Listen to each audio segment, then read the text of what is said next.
오늘 말씀의 제목을 하나님을 위로하라 라는 제목으로 같이 나누고자 합니다. 어릴 적 저의 그 출생 그 비하인드 스토리죠. 이야기를 어머니로부터 들었는데 참 늦게 완전 늦둥이를 낳으셨는데 왜 낳으셨냐 그러니까 옛날 어르신들이 그런 게 있었답니다. 농사를 짓고 몸이 아프면 늦둥이를 낳으면 몸을 고친다. 뭐 그런 건데 저희 어머니 진짜로 믿으시고 그래서 늦둥이를 낳기로 하고 낳으셨다. 그게 저라는 거예요. 그래서 제가 어머니에게 진짜 병을 고치셨냐 그랬더니 그건 잘 모르겠대. 근데 엄마가 너무 늦게 낳는 바람에 저는 부실하게 태어났습니다. 산모가 건강해야 애도 좀 튼튼한데 말이죠. 늦게 나와가지고. 여러분 오늘 우리가 살아가는 삶의 자리에 우리를 통하여서 하나님이 위로받으시는 은혜가 있기를 주의 이름으로 축원합니다. 아멘. 홍수 심판이라는 정말 너무나 큰 어려움, 세상을 바꿀 만한 그 엄청난 일이 일어난 직접적인 원인을 오늘 성경에서 밝힙니다. 너무나 힘든 사건, 모든 것을 다 썰어버리는 이 사건이 왜 있었냐면 하나님의 아들들이 사람의 딸들의 아름다움을 보고 자기들이 좋아하는 모든 여자를 아내로 삼는 것이 직접적인 원인이 되었습니다. 이게 무슨 큰 문제입니까? 아마 이 하나님의 아들들이라고 하는 것은 네피림 아니면 그인족 당시에 세상을 지배하는 그런 힘 있는 족속들을 말하는 것입니다. 홍수 직전에 세상을 다스렸던 어떤 통치자들, 권세자들을 말할 것입니다. 그런데 이 사람들이 살아가는 모습으로 말미암아 이루어진 모습을 오늘 13절에 강포가 땅에 가득하였다라는 것으로 설명해 주고 있어요. 이 사람들이 무슨 일을 했는지 정확하게 성경이 보고 있는데 그게 뭐냐면 이 사람들이 살아갈수록 점점 더 욕심이 커지고 그 욕심이 커져서 폭력이 되어지는 일들이 일어나고 있다는 것입니다. 여러분 욕심이 폭력이 되어지는 이 자리를 통하여 알 수 있는 것이 무엇이냐면 이 하나님의 아들들은 여인을 취하는 것에서부터 세상을 다스리는 방법에 이르기까지 다 뭐예요? 자신의 욕심을 따라 욕정을 따라 살아가는 것이고 동시에 그 자신에게 있는 힘으로 세상을 다스리려고 하는 것입니다. 세상의 통치 방법은 원래는 하나님이 그들과 동행하며 살아가는 자리로 만들어졌는데 이들은 하나님의 자리가 중요한 것이 아니라 자신의 힘으로 세상을 컨트롤하려는 마음이 많아진 것 같습니다. 여러분 이 부분이 중요합니다. 사실 우리는 네피림도 아니고 우리는 하나님의 아들도 아니고 우리는 그렇게 대단한 힘이 없다고 생각하지만 에덴 밖에 타락한 세상의 본성이 무엇이냐면 우리가 하나님과 동행하는 것이 약하여지면요 우리도 우리 안에 있는 힘으로 우리의 인생을 통제하려는 시도가 대단히 강하게 일어날 수 있다는 겁니다. 왜냐하면 우리 손으로 일하는 존재이기 때문에 그렇습니다. 이게 참 중요합니다. 자기 손으로 일하는 존재, 자기 힘으로 일하는 존재는 그것이 내가 일해서 얻은 것이라고 생각하는 경향이 대단히 짙습니다. 이건 안 믿는 사람은 100%예요. 안 믿는 사람은 100%입니다. 내가 돈 벌어서 내 것이라고 생각을 해요. 내가 열심히 일했으니까 당연히 이 정도 대접은 받아야 된다고 생각하는 게 안 믿는 사람의 세상의 원리입니다. 근데 믿는 자들도요. 내 손으로 수고하고 내가 일하는 자리는 내가 힘을 들일수록 점점 나도 모르는 사이에 그것으로 아니면 그런 일들로 내 삶을 내가 통제하려는 마음이 많은 것 같습니다. 이것은 우리뿐만이 아닙니다. 오늘 이 이야기는 사실 노아의 이야기에서부터 여전히 이어지고 있는 모습인 것 같습니다. 하나님은 그런 그들의 모습을 알고 계셨습니다. 나의 영이 영원히 사람과 함께하지 아니하리니 이는 그들이 육신이 됨이라. 즉 자기의 육체의 일들로 자기의 삶의 자리, 하나님의 자리가 없어진 거죠. 하나님의 자리가 없는 그곳을 일하려고 하는 마음이 많았습니다. 시편 기자도 이런 진리를 깨달은 것 같습니다. 여러분 이 말씀 들어보셨죠? 우리의 연수가 70이요 강건하면 80이라도 그 연수의 자랑은 수고와 슬픔뿐이요 신속히 가니 우리가 날아가나이다. 믿으십니까? 아멘. 그런데 시편 기자는 이렇게 계속 기도합니다. 주 우리 하나님의 은총을 우리에게 임하게 하사. 하나님 은혜가 임해서요 우리 손의 행사를 우리에게 경고케 하소서. 우리 손의 행사를 경고케 하소서. 2번이나 기도해요.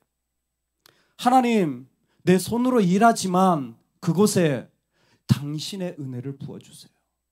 내가 일하는 곳이지만 하나님 그곳에 당신의 은혜가 임해야 됩니다. 할렐루야. 노아 시대는 그들의 손으로 임한 그들이 하나님의 아들들이 다스린 곳에 하나님의 은혜가 없고 그들이 육신이 되어졌어요. 자신의 육신대로 자신이 컨트롤하려는 마음이 가득했지만 시편 기자는 깨달은 거예요. 아니구나. 내가 70년을 일하든 80년을 일하든 그 모든 열심히 일한 자리에 뭐가 있어야 되냐면 내 안에 있는 이 욕심을 끊어낼 만한, 아니 이게 내 것이 아니라는, 아니 전부 하나님이 주셔야 살 수 있다는 은혜가 필요하다라는 사실이었습니다. 우리 하나님은 지금도 은혜 베풀기를 원하시는 분이십니다. 지금도 하나님 은혜 베풀기를 원하세요. 이 시대도 그랬습니다. 여러분 3절을 읽어보면요 참 놀랍습니다. 여호와께서 이르시되 나의 영이 영원히 사람과 함께하지 아니하리니 이는 그들이 육신이 됨이라. 그러니까 뭐예요? 하나님의 자리가 없는 거예요. 지들이 다 통제하고 알아서 내 힘으로 산다라는 생각이 강한 겁니다. 여러분 일할 때 주의하시기 바랍니다. 일을 많이 하실수록 열심히 하실수록 더욱 은혜를 구하시기 바랍니다.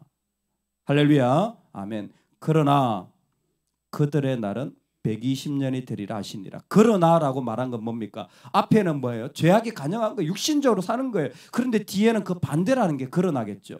그러나 그들의 날은 120년이 되리라 하시니라. 하나님이 120년을 보장하여 주시는 거예요. 하나님이 120년을 약속하여 주시는 것입니다. 하나님이 그들의 시간을 확 줄여버리시죠. 그러나 120년은 그들의 시간으로 그 가운데 은혜 베푸시겠다라는 것입니다.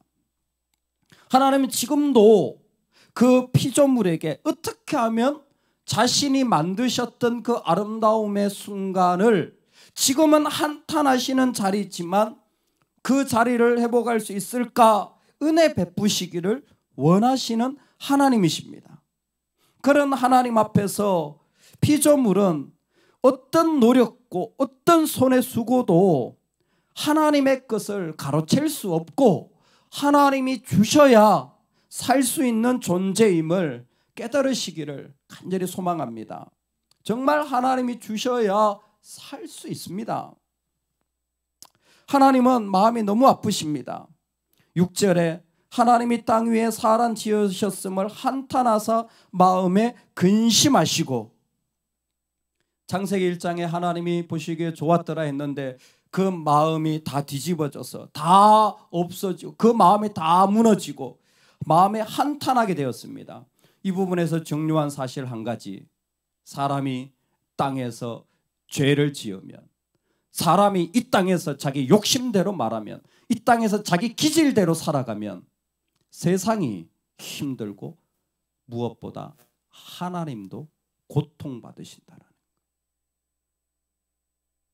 이 땅에서 우리가 내 욕심대로 산 자리가, 내 마음대로 산 자리가 그냥이 아니라 만약 우리가 정말 하나님의 백성이라면 하나님 너무나 그것 때문에 힘들어 하신다라는 거예요.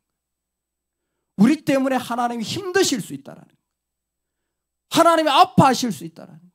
하나님 근심하게 하실 수 있다라는 거예요. 하나님은 그것 때문에 마음이 너무 아프신 것이, 인간의 그 슬픔과 고통을 사람만 느끼는 것이 아닙니다. 우리 하나님도 느끼시는 것이었습니다. 이 얼마나 어마어마한 일입니까? 그런데 오늘 말씀에는 너무나 중요한 한 가지 말씀이 8절에 기록되어 있습니다. 노아는 여호와께 은혜를 입었더라.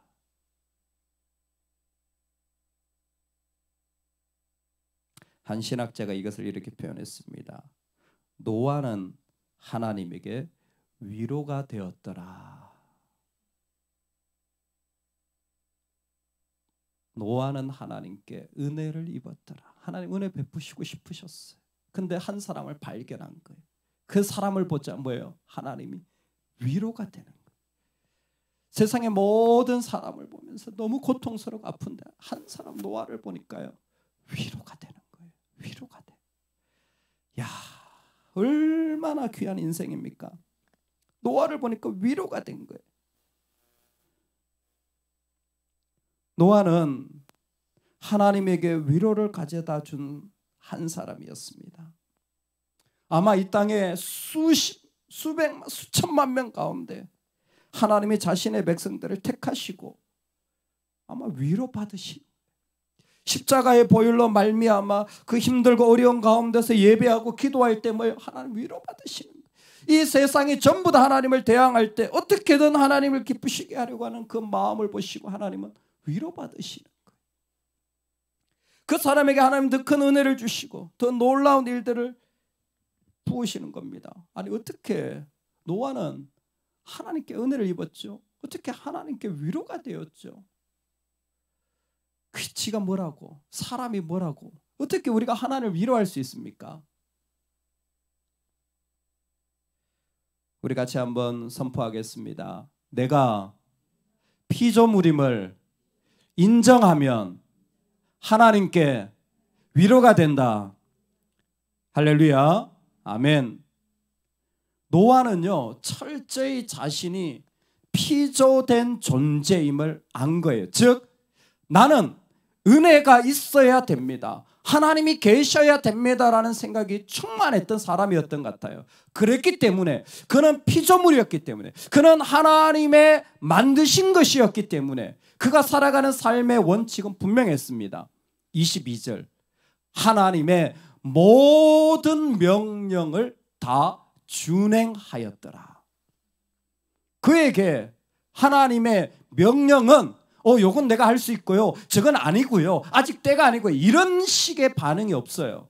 그는 철저히 하나님의 피조된 존재였기 때문에 하나님이 내 영혼에게 말씀하시면, 하나님이 내 삶에 원하시면, 하나님이 기뻐하신다고 하면 그것은 즉각적으로 그의 삶에 자기가 이루어야 될 생명의 자리였습니다. 피조물은 하나님이 생명입니다. 피조물에게 하나님의 명령은 곧 생명의 약속입니다.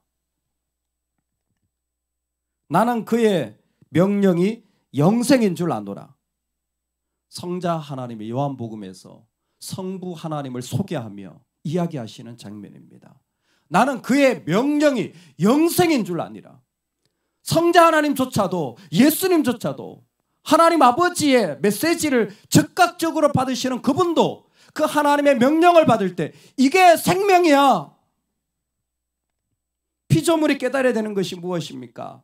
하나님의 명령을 받는다는 것은 곧 생명이라는 사실을 누릴 수 있는 존재라는 겁니다. 그래서 은혜를 입었다라는 거예요. 마지막까지 하나님은 새로운 창조를 위하여, 새로운 생명의 시간을 위하여 하나님의 명령을 받는 이 사람을 숨겨두셨고 오늘 그 사람이 무대에 등장하는 것입니다. 그리고 그를 통하여 세상을 지으셨던 하나님을 위로받고 다시 시작하십니다.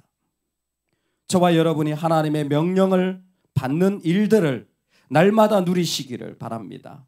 하나님이 내 영혼에, 내 삶에 말씀하시는 그 자리는 생명입니다. 여러분, 오늘 우리의 마음에 손으로 수고하는 자리에 은혜가 더욱 임하기를 기도하시기 바랍니다. 내 힘으로 살아가려고 하는 마음 사라지도록 하나님이 주셔야 살 수 있다라는 그 마음을 깊이 이해하시기 바랍니다.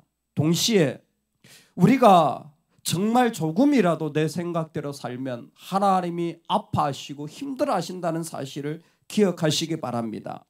그래서 이 땅에서 다른 건 몰라도 우리가 하나님을 기쁘게 드리는, 정말 그 명령을 지킴으로 하나님에게 위로가 되어지는 은혜가 있기를 주의 이름으로 축원합니다.